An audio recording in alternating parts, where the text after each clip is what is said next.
Hi, welcome back to Movie Review Mom. If you've never been here before, be sure and subscribe and ring that little bell, and it'll notify you every time I upload a new video, which has been every day because so many movies are coming out in theaters as well as on video demand. So there's lots to see.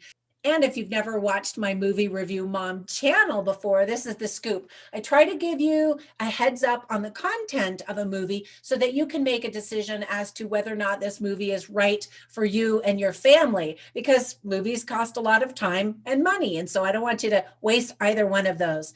Now, I watched this movie about a week or so ago because I was trying to get in the mood for Halloween, and I haven't had a chance to post the review yet because I was trying to get through a bunch of other movies, but I'm timing this perfectly for Halloween.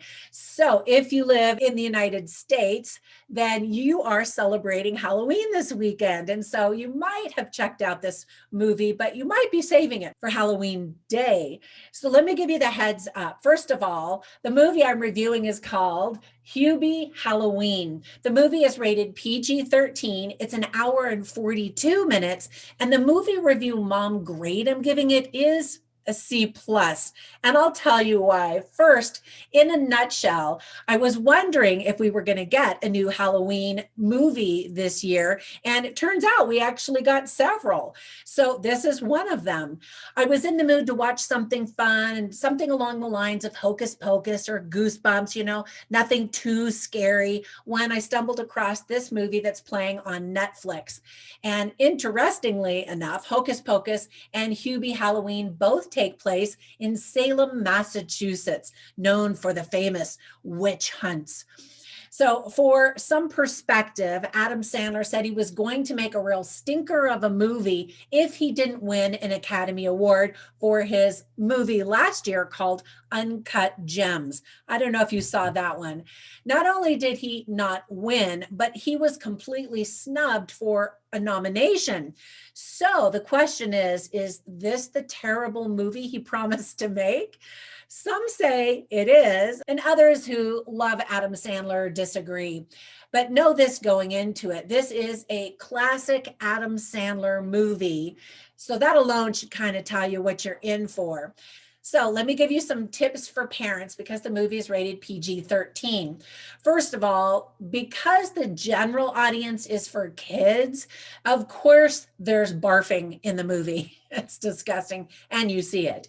There's lots of bullying, which is also a topic for kids to watch and learn from.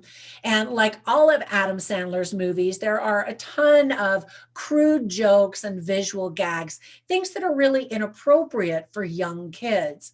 You're going to learn about candy etiquette. It's definitely a thing. And yet people are so rude to each other in the movie, and that always drives me nuts. There aren't any super scary things, but young kids might be frightened by a few images. Now, for themes that are worth talking about, we learn about kindness, accepting people for who and what they are, revenge, friendship, and forgiveness. Now, things that I really liked in the movie are, if you're an Adam Sandler fan, you might get a kick out of knowing that his daughters in real life are in the movie. Ray Liotta's real life daughter, Carson Liotta, is also in the movie. So that's kind of fun. The star-studded cast includes mostly friends of Adam Sandler, including Kevin James, Maya Rudolph, Tim Meadows, Michael Chiklis, June Squibb, George Wallace, Kenan Thompson, Shaquille O'Neal, Colin Quinn, and it wouldn't be an Adam Sandler movie without Rob Schneider. Ben Stiller is also in the movie. He's awesome in it, but sadly he's only in the movie for less than a minute, like really seconds, which is such a shame because I really like Ben Stiller. He appears to reprise his role as Hal from the Adam Sandler movie Happy Gilmore. Now, fans of Modern Family, yes, love that TV series. So sad that it's over. Anyway, if you love that show and you miss Julie Bowen, you'll love seeing her in this movie, especially because her character in Modern Family loved Halloween, and those episodes were always hilarious. Actually, every episode was hilarious. That's one TV show that made me laugh out loud every single episode. Anyway, missed that show. So Julie Bowen and Adam Sandler actually both starred in the movie Happy Gilmore. So I'm sure that they got a kick out of being together again in this film. Now, I don't know why, but Adam Sandler loves to give his love interest in most of his movies the initials VV. So that's true in this movie as well. And one thing I do really like about Adam Sandler is that he always seems to reward his friends with spots in his films. And you can tell that they really get a kick out of each other. Now, Steve Buscemi is also in the movie and is hilarious, like always. And would you believe this is actually the fourth time he's played a werewolf in a movie? Well, the other 3 times were from the animated movie Hotel Transylvania, that trilogy. While most of the humor is pretty juvenile, like all Adam Sandler movies, I readily admit that my 4 sons would have loved this movie when they were younger. Kevin James is in the movie, need I say more? Who doesn't love Kevin James? And now, last fall, my husband and I flew to Maine and New Hampshire to celebrate the changing of the leaves. Right now, we live in Las Vegas and, a desert, so we just don't get the lush fall leaves. And it had kind of been on my bucket list for many, many years to go to the upper east part of the country to see the gorgeous fall leaves change. Anyway, it was just gorgeous there. And so Salem, Massachusetts, where this movie takes place, reminded me of some of the really quaint towns that we saw while we were up there. Just beautiful. Now, the movie is dedicated to Cameron Boice. My name is Trina Boice, in case you didn't know, because I never tell you my name, but no, we're not related. He spells his name with a Y and I spell my name with an I, but he was going to be in the movie, but he passed away last year. He had worked with many of the characters in this movie before, such as Adam Sandler's original Grown Ups movie and its sequel. So it was sweet, again, that Adam Sandler wanted to make sure, that he made mention of one of his friends. If you're familiar with Adam Sandler's movies, you'll be able to spot many Easter eggs that are references to other characters and places in this film. So pay attention to those.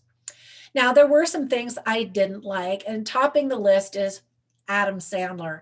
He basically plays the same character in every movie with that dumb voice. And in this movie, he uses that classic dumb voice, but sometimes you can't even understand what the heck he's saying because he's mumbling. So that voice, which is so dumb, is even worse in this movie. And it's just frustrating. And then another one of my complaints about Adam Sandler is how crude the movies are. Because of the nature of the films, they generally appeal to kids or teenagers. And a lot of the jokes are just inappropriate. And I wish he would just grow up and be a little bit more sensitive to that kind of thing. And then my other complaint in this movie is I don't think I ever heard Rob Schneider say, "You can do it."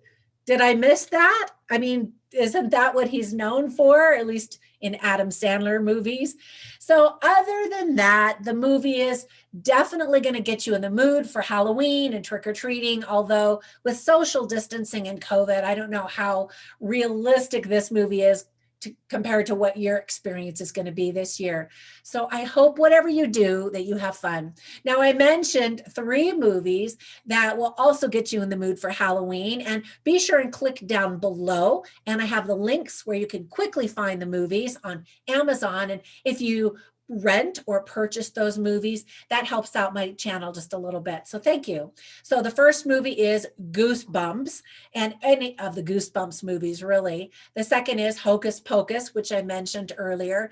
And then another movie with Jack Black and Kate Blanchett is called The House with a Clock in Its Walls. So if you haven't seen any of those and you're in the mood for some Halloween-y fun, check those ones out. All right, that's it for my review. Be safe out there on the streets if you are going trick-or-treating, and I will catch you in the next one. Bye for now.